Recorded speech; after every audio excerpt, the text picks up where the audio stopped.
Well, first of all, DSCR stands for debt service coverage ratio.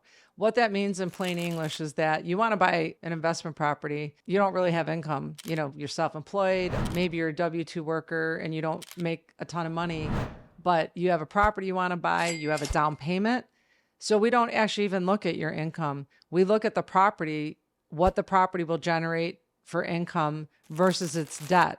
So they divide the income by the debt, and it has to have a debt coverage ratio of 1.2. And as long as that happens, your income's irrelevant.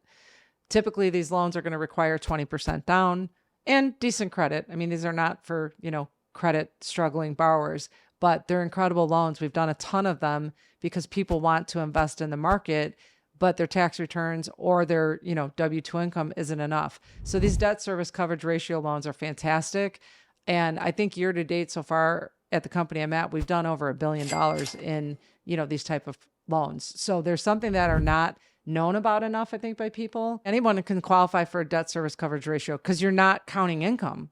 You need the down payment, typically, again, 20%, but then we take the rents of the property and then we count the debt of the mortgage payment, the real estate taxes, and the home insurance, and divide that by the rental income you can get. And if the debt service coverage ratio is 1.2, typically, that will pass. Anyone qualifies. You don't even have to have an income. You could be a stay-at-home mom and you have a bank account, you want to buy a 3-unit property. As long as you have the down payment and the debt service covers the, mortgage, the PITI, anybody can qualify. That's the beauty of this program.